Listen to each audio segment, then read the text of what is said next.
The Butterfly Effect by Nikayla Sarai. Chapter 20. Back to the Past. Take 3. Roman couldn't describe the relief he felt as the time stream vanished once more, leaving him and the Gene Thomas standing on the narrow ledge of the bridge where his bike had broken down. He let out a slow breath, relaxing his grip on the watch, watching as his past self struggled to get the bike going again. It had worked. He was actually here. Okay. I know you've picked this time and place so you can help someone beside yourself, Roman, Thomas said slowly, glancing around, the opalescent sheen to his skin swirling with more orange and greens. But I only see you here. The crease between his eyes deepened as he stared at the air around him. Only you, he repeated, heedless of the cars and semis driving by. That makes sense, I suppose, Roman replied with a nod, chewing on his bottom lip. If Thomas saw no one else nearby, had he really just imagined it? No, he couldn't believe that. The watch had let him come here, after all. That meant there was a choice here he could change.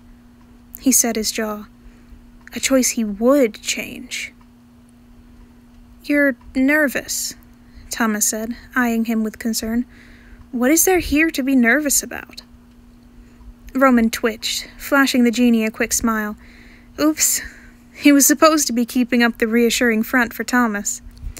The dude hadn't taken the consequences of his last choice that well, acting like he had expected him to want a do-over.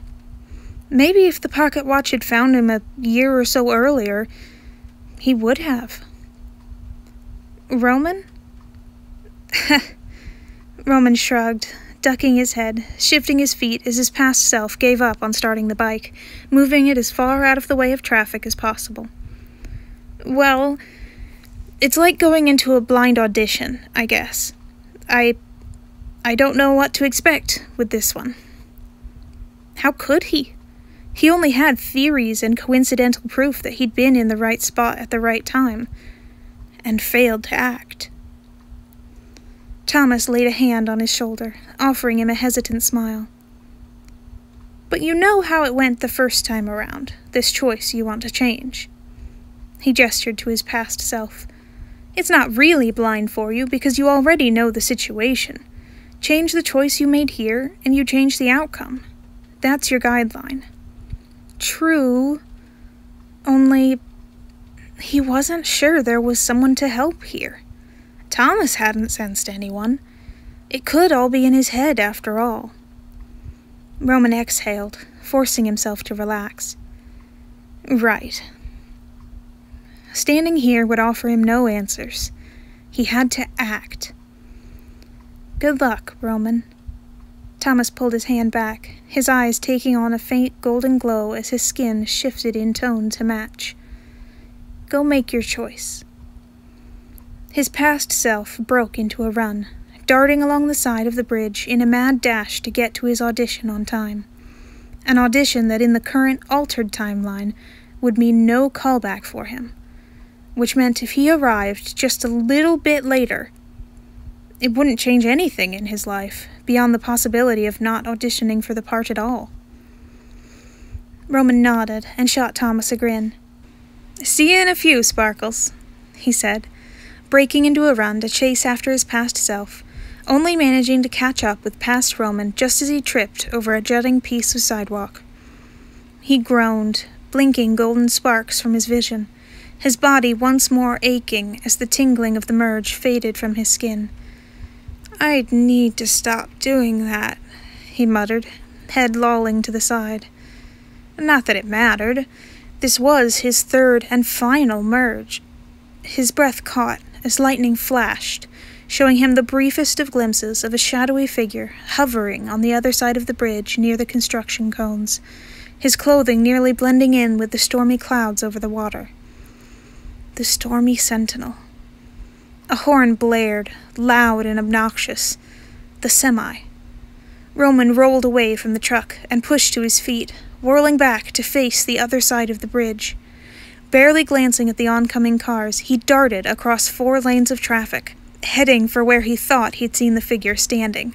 Lightning flashed again, the light shining on a pale hand just as it let go of the railing.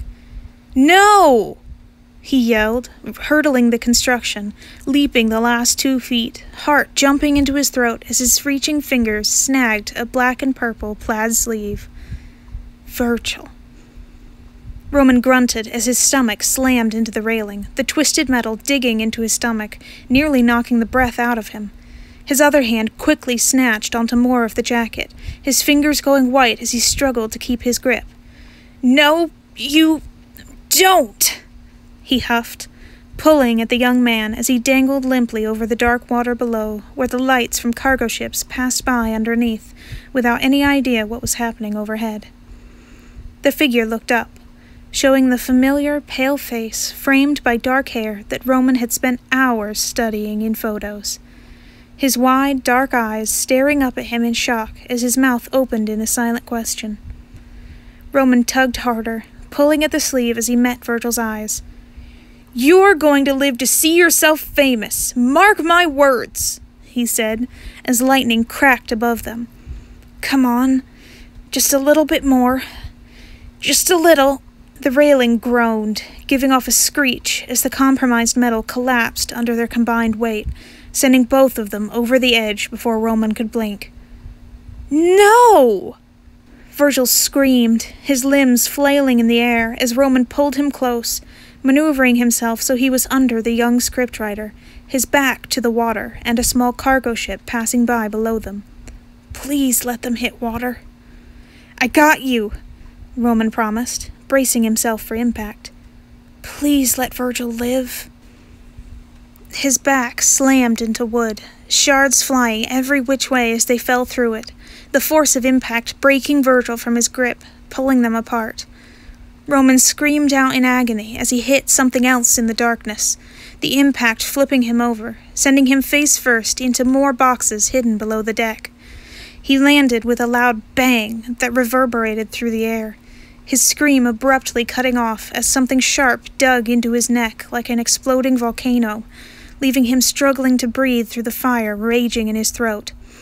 Roman went limp as wood and other debris rained down on top of him, his world vanishing in a whirlwind of pain, darkness, and the faintest of rainbows.